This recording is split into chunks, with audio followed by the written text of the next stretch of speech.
Big TV భక్తి సమాచారం WhatsApp ఛానల్లో జాయిన్ అవ్వండి. అన్ని విశేషాలు ఎప్పటికప్పుడు తెలుసుకోండి.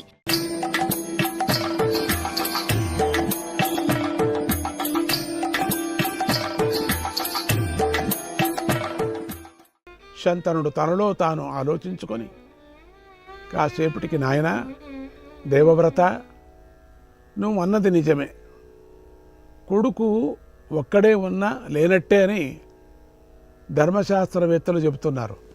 ఏదో ఒకటి ఎక్కడ లేని ధర్మశాస్త్రం పెట్టాడు అంటే 2-3 కొడుకులు కావాలని అర్థం. ఈ భరత వంశానికంతా నువ్వు ఒక్కడవే ఆధారంగా ఉన్నావు. డైరెక్ట్గా చెప్పచ్చు కదా, మానవుల ఉనికి అశాశ్వతమైనది. ఓహో, ఒక్కడివే అయినా నువ్వు నాకు 100 మందితో సమానమయ్యా అని పొగుడుతున్నాడో దుఃఖిస్తున్నాడో లేక పీటిక వేస్తున్నాడో తెలియటం లేదు. అయితే నువ్వు శస్త్రాస్త్రాలతో అరితేరిన వాడివి. నువ్వు నిత్యము శత్రువులపై యుద్ధం చేయాలని ఉవ్విళ్ళూరుతూ ఉంటావు. ఇటువంటి మహా సాహసివైన నీకు ఎప్పుడు ఏ కీడు వచ్చి పడుతుందో అని నేను భయపడుతున్నాను. అంతేగాని వ్యర్థంగా వివాహం చేసుకోవాలని నేను ఎప్పుడు అనుకోలేదు. నీకేదైనా జరిగితే ఈ భరత వంశం విచ్ఛిన్నమైపోతుందనేటువంటి బాధపడుతున్నాను. ఇదే నా మనస్తాపానికి కారణం అన్నాడు. అంటే నువ్వు పెళ్లి చేసుకోని అర్థం అని అన్నాడు శంతనుడు. ఈ మాటలు విన్న దేవవ్రతుడు, నాన్నగారు, త్వరలో మీకు మనశ్శాంతిని చేకూర్చి పెడతాను నేను అని వినయంగా నమస్కరించి బయటకు వచ్చేశాడు. ఇది 2 అర్థాలు కూడా ఉన్నాయి. నువ్వు పెళ్లి చేసుకొని నేను ఇంకో కొడుకుని కంటే బాగుండు అనే విధంగా ఇంకోటి. దేవవ్రతుడు చాలా మేధావి, ఆయనకేం తెలియదా? ఇండైరెక్ట్ మాటలు బాగా తెలుసు. ఏం జరుగుంటుందో ఆలోచించి తెలుసుకున్నాడు. ఎందుకైనా మంచిదని డబుల్ మీనింగ్ ఎందుకు వచ్చింది మా నాన్నకి మంత్రుల్ని సంప్రదించి, మంత్రుల ద్వారా రాజుగారు సత్యవతి మీద మనసు పారేసుకున్నాడని తెలుసుకొని వెంటనే రథమెక్కి కొంతమంది సామంతరాజులను మంత్రులను వెంటబెట్టుకొని సరాసరి దాసరాజు ఇంటికి వెళ్ళాడు. దాసుడు దేవవ్రతుడిని సత్కరించి గౌరవించాడు. కుశల ప్రశ్నలైన తర్వాత దేవవ్రతుడు తన తండ్రికి సత్యవతీదేవినిచ్చి వివాహం చేయాలని కోరాడు. అంటే నాన్నగారి పెళ్లికి వచ్చాడు ఈయన. నీ కూతుర్నిచ్చి మా నాన్నకి పెళ్లి చేయవయ్యా అని వచ్చాడు. అప్పుడు దాసుడు, ఓ యువరాజా, నీలాంటి సత్పురుషుడు ఉన్నప్పుడు శంతన మహారాజుకు ఎలాంటి లోపము కలగదు. నీ వల్ల ఆ మహారాజు మంచి సంతానవంతుడయ్యాడు. నీతో బాంధవ్యం చేయి దాటిపోతే దేవేంద్రుడైనా బాధపడతాడు కదా. సత్యవతి ఉపరిచరవశుడనే రాజర్షి కూతురు. ఆమెను నేనెంతో ప్రేమగా పెంచుకున్నాను. నా కూతురును శంతనుడికే ఇచ్చి వివాహం చేయమని ఉపరిచరవసువు నాతో చెప్పి ఉన్నాడు. నేను ఆ ప్రకారమే చేస్తాను. ఒకసారి దేవుల మహర్షి మన పెళ్లి చేసుకుంటానని వచ్చాడు. నేనప్పుడు కాదనటానికి కూడా కారణం ఇదే. ఓ రాజకుమారా, చిన్నప్పటి నుంచి ఈ పిల్లను ఎంతో గారాబంగా పెంచుకున్నాను. కాబట్టి ఇప్పుడు మమకారంతో ఒక మాట నేను చెప్తున్నాను, చూడు. ఈ పిల్లను చాలా గారాబంగా చూసుకుంటూ ఇప్పుడు నువ్వు సావధానంగా విని నేను చెప్పేది. సత్యవతికి పుట్టబోయే పుత్రుడే యువరాజు కావాలి. అలా అయితే సత్యవతిని మీ తండ్రికిచ్చి వివాహం చేయటానికి నాకే అభ్యంతరం లేదు అన్నాడు. ఆ మాట విని ధర్మజ్ఞుడైన దేవవ్రతుడు గంభీర స్వరంతో, ఓ దాశరాజా, మంత్రి సామంతులారా, అందుకే వాళ్ళందరినీ ఇంటబెట్టుకొచ్చాడు. సామంతులు ఉన్నారు చాలామంది, వేర్వేరు రాజులు.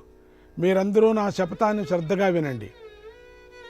నా తండ్రి కోరిక నెరవేరటానికి నేను కఠోరమైన దీక్షను వహిస్తున్నాను.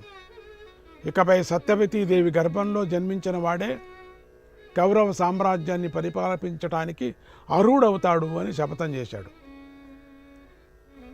దాసుడు, మంత్రులు, సామంతులు అందరూ ఆ దేవవ్రతుడిని పితృభక్తికి చూసి ఆనందించి వాళ్ళంతా ప్రశంసించారు. దాసుడు కొద్దిగా నవ్వాడు. కానీ సందేహం ఇంకా తొలగకపోవటంతో పూర్తిగా నవ్వలేక దేవవ్రతుడిని ఇలా అడిగాడు, ఓ దేవవ్రత, నువ్వు ధర్మవేత్తవు, అందుకే నీ అనన్యమైనటువంటి పితృభక్తిని, స్వార్థ త్యాగాన్ని చూపించావు. అయితే మున్ముందు నీకు పెళ్ళి అవుతుంది, పిల్లలు పుడతారు. వారు నువ్వు చేసిన ఈ ప్రతిజ్ఞను పాటించకపోవచ్చు కదా. ఈ సందేహమే నా హృదయాన్ని పీడిస్తుంది అన్నాడు. అప్పుడు దేవవ్రతుడు మేఘ గంభీర స్వరంతో దాసుడికి ఈ విధంగా సంశయ పరిహారం చేశాడు. దాశరాజా విను, ఓ రాజులారా మీరు వినండి, పంచభూతాల్లారా, సూర్యచంద్రులారా మీరు కూడా వినండి. రాజ్యం తావత్ పూర్వమేవ మయా త్యక్తం నరాధిపాః. రాజ్యాన్ని నేను ఇదివరకే విడిచిపెట్టేశాను.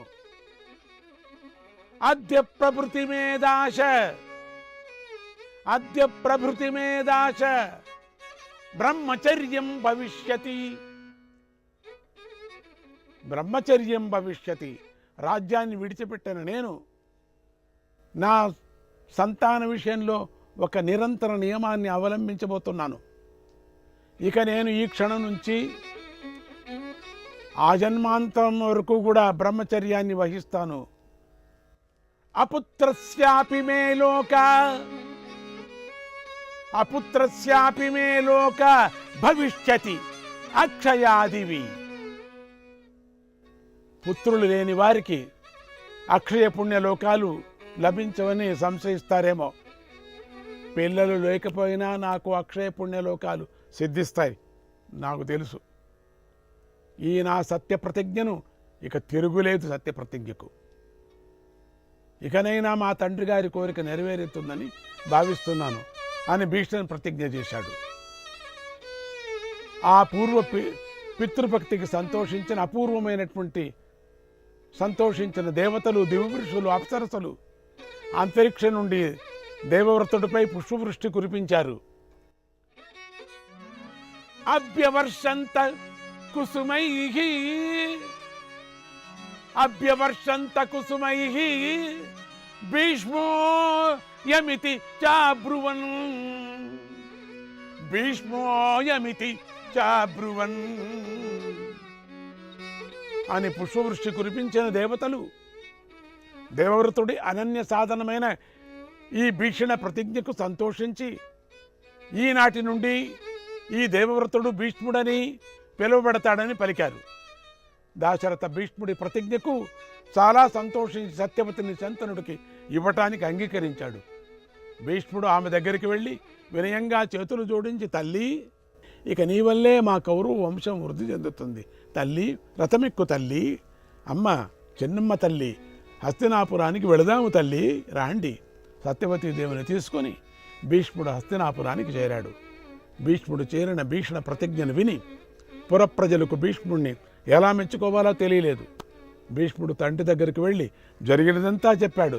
శంతన మహారాజు భీష్ముడి ప్రగాఢమైన పితృభక్తికి సంతోషించి దగ్గరకు తీసుకొని ముద్దాడి, భీష్మ, నీ కఠోర నియమాన్ని విని చాలా సంతోషించాను. నీకు స్వచ్ఛంద మరణాన్ని అనుగ్రహిస్తున్నాను. దీనితో నీ అనుమతి లేకుండా మృత్యుదేవత కూడా నీ దగ్గరకు రాలేదు.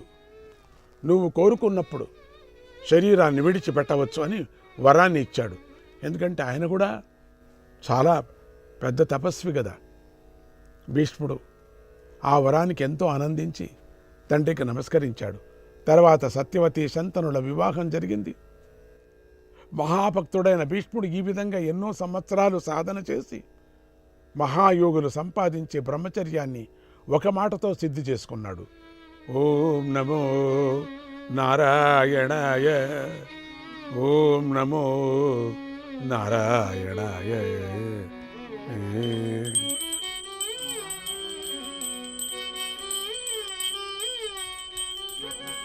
వినరో భాగవతోత్తమ కథలు, వినగా వినగా తొలగును వ్యథలు. వినరో భాగవతోత్తమ కథలు, పలువిధ భక్తుల వింత చరితలు అందించును అవి అందని ఫలములు పలువిధ భక్తుల వింత చరితలు అందించును అవి అందని ఫలములు.